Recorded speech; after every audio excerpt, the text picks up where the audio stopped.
हो।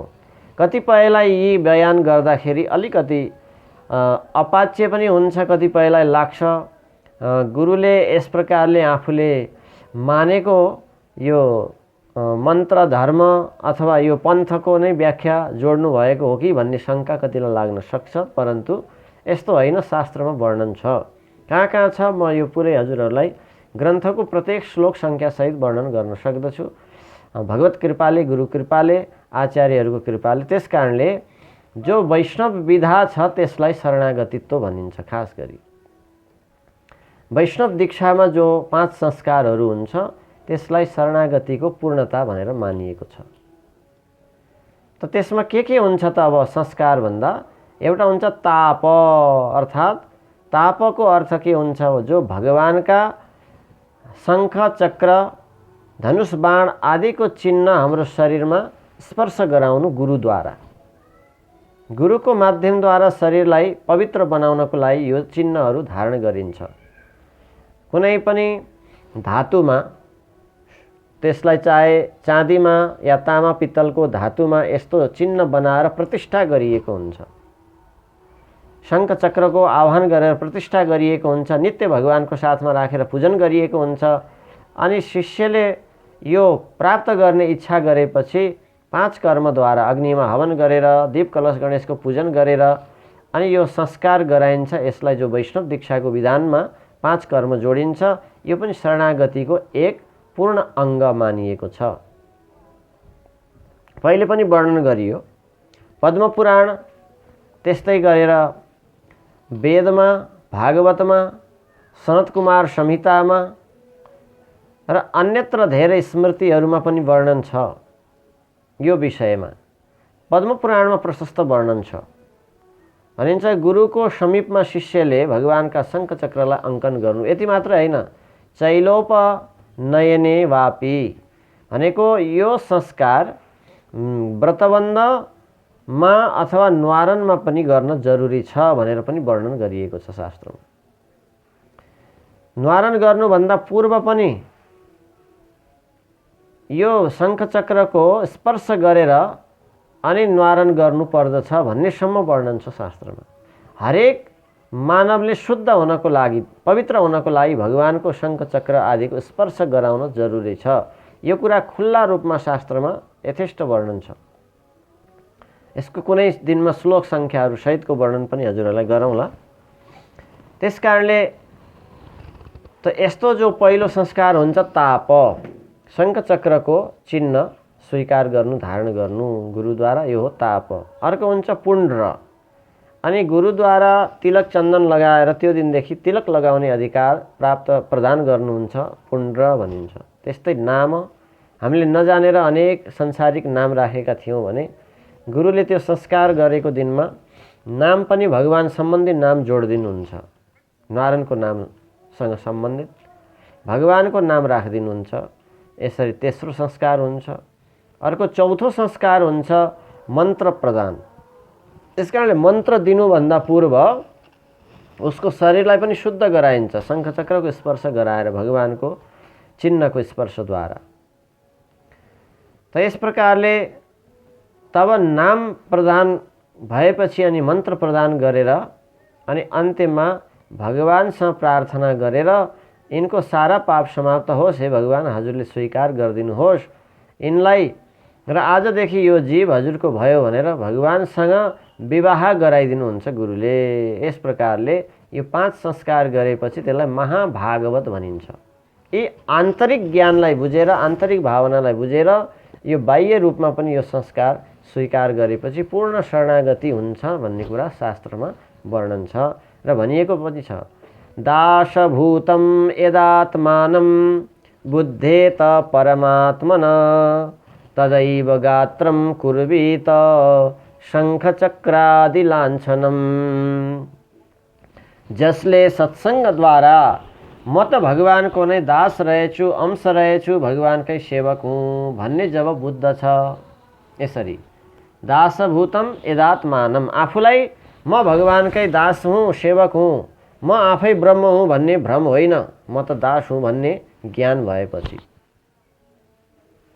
बुद्धे त बुझेर परमात्मालाई बुझेर अब परमात्मा प्राप्ति नै जीवन हो भन्ने बुझ्यो भने तदैव गात्रम कुर्वीत, तब नै शरीरमा शङ्खचक्र धारण गर्छु र गुरुद्वारा शिष्यत्व ग्रहण गर्दछु भन्ने स्वीकार गर्नु पर्दछ। अन्यथा यो भावना नआइकन गर्नेहरू पनि अनि टिक्दैन। त्यही अघि नै बताइए जस्तै केही समस्या परेर लिएको जो मन्त्र हुन्छ शरणागतित्व हुन्छ अनि छोडेर फेरि पुनर्अवस्थामा पहिलेकै पुरानै अवस्थामा पुग्छ। त्यसकारणले केवल संस्कार लिनु, केवल पञ्च संस्कार गर्नु मात्रै पनि वैष्णवता होइन, त्यसलाई पनि भागवत भनिँदैन। पूर्ण भागवत अथवा वैष्णवता कसरी पुरा हुन्छ भन्दा त भनिन्छ 3 वटा चिजमा परिपक्व हुनुपर्दछ। के भन्दा अर्थ पञ्चक तत्त्वज्ञ, पञ्च संस्कार संस्कृतः, आकार त्रय सम्पन्नः, ते वै भागवता स्मृतः। पहिलो के त भन्दा अर्थ पञ्चक तत्त्वज्ञ। यो जो हजुरहरूलाई मैले अर्थ पञ्चकको बारेमा वर्णन गरिरहेको छु, आफ्नो 5 स्वरूप, परमात्माको 5 स्वरूप, पुरुषार्थको 5 स्वरूप, भगवानलाई प्राप्त गर्ने उपायको 5 स्वरूप, त्यस्तै भगवत प्राप्तिमा आउने विरोधीको 5 स्वरूप, यसको ज्ञान गर्नु, यसलाई भनिन्छ अर्थ पञ्चक तत्त्वज्ञ। यो तत्त्वलाई बुझेको छ भने र पञ्च संस्कार संस्कृता, त्यसपछि गएर 5 संस्कारलाई पनि स्वीकार गर्नु। अघि बताए जस्तै भगवानको चिन्ह धारण गर्नु, त्यसलाई भनिन्छ ताप, त्यस्तै तिलक प्राप्त गर्नु, पुण्य, तिलक आदि धारण गर्नु, त्यस्तै नाम पनि प्राप्त गर्नु, नाम भगवानको नाम, त्यस्तै मन्त्र प्राप्त गर्नु र भगवानसँग सम्बन्ध जोड्नु, 5 संस्कार गर्नु। अर्थ पञ्चक तत्त्वज्ञ, पञ्च संस्कार संस्कृता, यो 5 संस्कार पनि पुरा पाएको, ग्रहण गरेको। र आकार त्रय सम्पन्न, 3 वटा आकार अघि बताइयो नि, 3 आकार, 3 प्रकारको हाम्रो स्वरूप कस्तो भन्दा म भगवानको नै हुँ भन्ने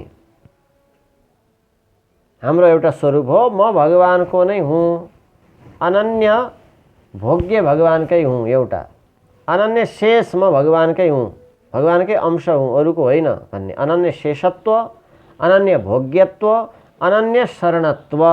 म भगवानकै शरणमा पर्न लायक हुँ, त्यसकारणले भगवानकै शरणमा छु, मेरो रक्षक भगवान नै हुनुहुन्छ। यो भावना दृढ भएर यो ज्ञान पक्का गरेको व्यक्तिलाई भनिन्छ वास्तविक शरणागत भक्त अथवा वैष्णव भक्त भनेर। यस प्रकारले अब कतिले यसमा तर्क पनि गर्न सक्नुहुन्छ। अब शास्त्र राम्रोसँग नबुझेपछि मानिसलाई के लाग्छ भने आफैले बुझेको ठिक लाग्छ। सत्ज्ञान राम्रोसँग शास्त्रको कुरालाई नबुझ्दा थोरै बुझेको व्यक्तिले अनि फेरि के हुन्छ, धेरै वर्षदेखि जो एउटै कुरा बुझ्दै आएको छ उसलाई अरू वास्तविक थप कुरा बतायो भने केही समय केही दिनसम्म विश्वास पनि लाग्दैन। उल्टो लाग्छ यसले आफ्नो बयान बढायो भन्ने लाग्छ, यसले आफूले बुझेको मात्रै कुरा बयान गरेको हो भन्ने लाग्छ। त शास्त्र सम्मत कुरा, शास्त्रमा भएको कुरा व्याख्या गरिदिनु हाम्रो कर्तव्य हो। त्यस कारणले शास्त्रमा यो प्रशस्त वर्णन छ। यस प्रकारको भगवानको भक्तको पूर्णता भनेको नै वैष्णवतामा छ भनेर शास्त्रले यथेष्ट वर्णन गरेको छ। अगाडिका दिनमा पनि केही बताएको थिएँ हजुरहरूलाई। पुरुषोत्तम महात्म्यको 20औं अध्यायमा पनि यो वर्णन छ। साक्षात् भगवान शिवजीले पार्वती मातालाई पनि वैष्णव दीक्षा ग्रहण गर्नु भनेर आदेश दिनुभएको, उपदेश दिनुभएको वर्णन छ स्कन्द पुराणमा। त्यस्तै पद्म पुराणमा वर्णन छ कि 88,000 ऋषिहरूले नै यो वैष्णव दीक्षालाई प्राप्त गर्नुभएको थियो।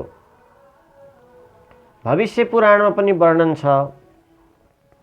त भनिन्छ राजाहरू परापूर्व समयमा बाहुसेन आदि नाम गरेका राजासम्म त्यति बेलाको युगसम्म पनि धरतीमा सबै वैष्णव थिए, 9 राजाको पालादेखि त्यो पालोसम्म भन्ने वर्णन छ। त त्यस प्रकारले हामीले यो बुझ्यौँ कि शरणागतिको खास अर्थ हो पञ्च संस्कारले सम्पन्न भएर अनि तीनवटा त्रय आकारलाई बुझेर र अर्थपञ्चकको ज्ञान प्राप्त गरेर यथार्थ रूपमा पक्का त्यो भगवानका शरणागत भक्त कहलाउँदछ। यसरी भनिएको छ ब्रह्मपुराणमा पनि, वैष्णवं योगमास्थाय ततो मोक्षम अवाप्नुयात्, स्पष्ट वर्णन छ। वैष्णव योगलाई प्राप्त गरेर वैष्णवत्वमा रहेर नै त्यसपछि मोक्ष प्राप्त गरिन्छ, यो पनि स्पष्ट छ। त अरू धेरै स्थानमा भनिएको छ। अब तिलक चन्दन जो ऊर्ध्वपुण्ड धारणको विषयमा, ठाडो टीका लगाउने विषयमा के वर्णन छ भन्दा नारदोपनिषदमा पनि वर्णन छ। जबसम्म ऊर्ध्वपुण्ड धारण गरिँदैन तबसम्म गरेका कर्महरूको पुराको फल पाइँदैन भन्ने वर्णन छ। साण्डिल्य स्मृतिमा पनि वर्णन छ र भनिएको छ ब्राह्मणस्योर्ध्वपुण्ड्रम स्यात् क्षत्रिय वृतुलाकरम, ब्राह्मणको सदा ऊर्ध्वपुण्ड नै हुनुपर्दछ। अब ब्राह्मण को हुन्छ भन्दा जो ब्रह्म प्राप्तिमा लागेका हुन्छन् त्यो ब्राह्मण हुन्छ। जो ईश्वर प्राप्तिमा लागेका हुन्छन् त्यो आचरणको पालन गर्दछन् त्यो ब्राह्मण हुन्छ। त्यसकारणले भगवत प्राप्तिमा लाग्ने सबैले ऊर्ध्वपुण्ड धारण गर्नु महत्त्वपूर्ण छ। भनिएको छ नित्यम नैमित्तिकम कर्मम, जो नित्य कर्म, नैमित्य कर्म, काम्य कर्म जति छ, नित्यम नैमित्तिकम काम्यम, यो तीनवटै कर्म गर्नु पूर्व यदि ऊर्ध्वपुण्ड धारण गरिँदैन भने ऊर्ध्वपुण्ड विहीनानां सर्वं तत् निष्फलम भवेत्, ऊर्ध्वपुण्ड रहित भएर गरेको कर्म निष्फल हुनेछ। त्यसकारणले अनि खाली निधार बस्नु पनि हुँदैन। हेर्नुहोस् व्यवहारिक पक्षमा अब ऊर्ध्व धारण गर्न सबैलाई एकैचोटि सम्भव होला नहोला, परन्तु खाली निधार बस्नु हुँदैन। के भनियो स्कन्द पुराणमा भने ऊर्ध्वं नयति यत् पुण्ड्रं प्राणिनां पापकारिणां तस्याख्या ऊर्ध्वपुण्ड्रेति तस्मात् तद्धारयेत् द्विजः। जो पाप गर्नेवालाहरूलाई पनि पापदेखि रहित बनाएर माथि लैजान्छ, भगवानको धाम पुर्याउनमा सहयोग पुग्ने। पुण्ड भनेको चन्दन के हो? ऊर्ध्वपुण्ड, ठाडो चन्दन हो। ऊर्ध्वम नयति यत् पुण्ड्रम, माथि लैजाने सङ्केत हो रे। प्राणिनाम पापकारिणाम, पाप गरेको प्राणीहरूलाई पनि उद्धार गर्ने सङ्केत हो। भगवानले टाढैबाट चिनिबक्सिन्छ। जसको ललाटमा दिव्य चन्दन छ, भगवानले टाढैबाट यो चाहिँ मेरो भक्त हो भनेर विचार गरिबक्सन्छ। यस प्रकारले तस्याख्या ऊर्ध्वपुण्ड्रेति, त्यसकारणले त्यसलाई ऊर्ध्वपुण्ड भनिन्छ। तस्मात् तद्धारयेत् द्विजः, त्यसकारणले त्यो धारण गर्नु। यस्ता कयौँ प्रमाणहरू छन् शास्त्रमा। त्यही हामीले पढ्ने पुरुषोत्तम मास महात्म्यमा पनि वर्णन छ। भनिन्छ भगवानको जो चरण छ त्यसको आकारको स्वरूपमा हामीले दायाँ र बायाँ लगाइने सेतो तिलक आदि हुन्छ। बीचमा लगाइने जो रातो हुन्छ त्यो भगवतीको प्रतीक मानिन्छ। भगवानको चरण सेवामा नित्य बसिरहने भगवतीको प्रतीकमा श्रीचूर्ण लगाइन्छ। यसरी लेखिएको छ पुरुषोत्तम महात्म्यमा। अनि मध्य बीचमा जो बसिबक्सन्छ त ऊर्ध्वपुण्ड मध्य बीचमा बस्ने जो रातो चन्दन छ त्यो स्वयं साक्षात् लक्ष्मीको स्वरूप हो। त्यसकारणले त्यहाँ लक्ष्मीको वास निरन्तर हुन्छ भनेर वर्णन गरिएको छ। यस्तै पद्मपुराणमा पनि छ, वेदमा पनि छ। परस्य प्रियो भवति पुण्यभाग भवति भनेर वर्णन छ। जसले हरे पादाकृतिम आत्मनो हितम, जो हरिको चरणको आकृतिको चिन्ह जसले तिलकलाई चन्दनलाई निधारमा धारण गर्दछ त्यो परस्य प्रियो भवति, परमात्माको प्रिय हुन्छ। स मुक्तिभाग भवति, मुक्तिको भागीदार हुन्छ। यो पद्मपुराणमा पनि यो श्लोक छ, वेदमा पनि यो श्लोक छ। यस प्रकारले ऊर्ध्वपुण्डको पनि बडा महिमा छ। अब अरू त्रिपुण्ड आदिको नभएको होइन, त्यसको पनि महिमा छ। जो मोक्ष प्राप्तिको निमित्त जो लागि परेका छौँ, ऊर्ध्वपुण्ड अत्यन्तै महत्त्वपूर्ण छ। त्यसकारणले नित्यम नैमित्तिकम काम्यम, नित्य नैमित्य आदि जो कर्म छ त्यसमा पनि चन्दन नलगाइकन खाली निधारले आराधना गर्नु हुँदैन। नित्य हामीले सन्ध्या वन्दन गर्दा पनि निधारमा केही न केही चन्दन लगाएकै हुनुपर्दछ। सकेसम्म ऊर्ध्वपुण्ड र नसके जे सम्भव हुन्छ त्यो भए पनि लगाउनु पर्दछ।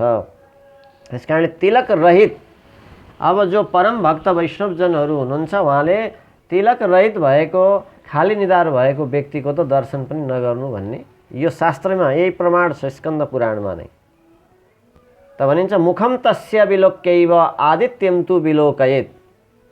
यदि चन्दन तिलक नभएको ललाटको दर्शन भयो भने त्यसको प्रायश्चित्तको निमित्त आदित्यम सूर्यलाई हेर्नुसम्म छ वर्णन। त्यस कारणले व्यक्ति खाली निधार बस्नु हुँदैन, केही न केही चन्दन आदि लेपन गरेको हुनुपर्दछ। यो भक्तको लक्षण हो, सज्जनको लक्षण हो।